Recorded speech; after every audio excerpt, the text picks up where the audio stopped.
শালা পুরো পশ্চিমবঙ্গের পুরুষ সমাজ যে কী বিপদের মধ্যে দিয়ে রয়েছে একমাত্র খালি পুরুষরাই জানে। একটু আগে আমার বন্ধুর বাবা ফোন করেছে। বলছে, "তোর কাকটা দেখেছিস? টাকা ঢুকেছে কিনা, অ্যাপ্রুভাল হয়েছে কিনা? ঘরে থাকতে দিচ্ছে না। তাড়াতাড়ি আমাকে দেখে যা না।" কালকে রাতে একজন দাদা রয়েছে, ট্রাফিকে কাজ করে। সে বলছে, "মঙ্গলদা তুমি যেভাবে হোক আমাকে দেখে যান। আমি ট্রাফিক কন্ট্রোল করতে পারছি না।" বউ বারবার ফোন করে বলছে, "টাকা ঢোকেনি কেন? টাকা ঢোকেনি কেন?"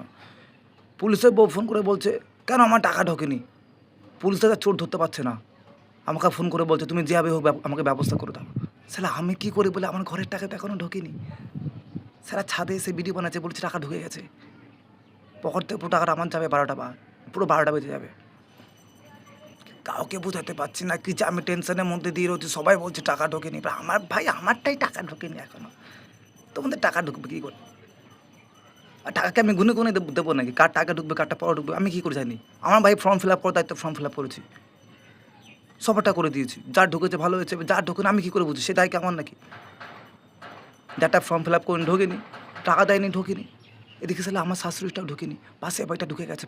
পাশের বাড়ির শাশুড়িকে বলছে যে, "তোমার জামাই তো সাইবার ক্যাফে কাজ করে। এখন তোমার টাকা ঢোকেনি, তোমারটা আগে করে দেয়নি?" কি যে টেনশনের মধ্যে দিয়ে রয়েছি। শাশুড়ি তো কতবার ফোন করেছে আমাকে। ফোন আমি ধরবো না। হুম? ফোন ধরা যাবে না এই সময়। ফোন ধরছি না বললাম, বউকে আবার ফোন করেছে।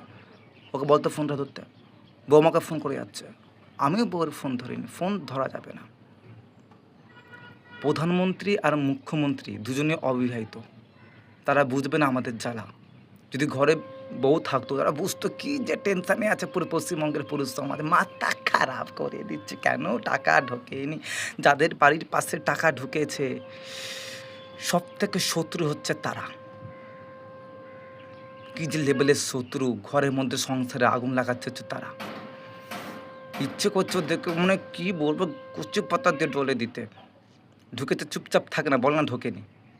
কেন কি দরকার আছে, হ্যাঁ? কি দরকার সংসারে আগুন ঢোকানোর? তোমরা তো বুঝতে পারছো না। আমরা কি যন্ত্রণার মধ্যে দিয়ে রয়েছি যাতে টাকা ঢোকেনি? কেন বলবে ভাই? চুপ থাকবে, চুপ। টাকা ঢুকেছে বলবে টাকা ঢোকেনি। আমারও টাকা ঢোকেনি। একদম বলবেন না।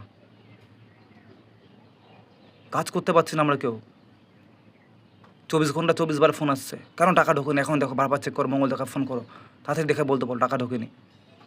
মাথা খারাপ হয়ে যাচ্ছে। আমি তো রাত্রি ১২টার সময় ঘরে ঢুকছি যখন বউ ঘুমিয়ে পড়ছে। আর যখন সকালবেলা ঘুম থেকে উঠছি তখন বউ ঘুমাচ্ছে, তখন বেরিয়ে যাচ্ছি। ঘরে বেশিক্ষণ থাকা যাবে না এই মুহূর্তে। যতক্ষণ না বউ না বুঝতে পারবে টাকাটা সবাইকে দেয়নি, তার আগে ঘরে ঠিকঠাক ঢোকা যাবে না। প্রত্যেককে শুনে রাখো। ওয়ার্নিং দিচ্ছি। যদি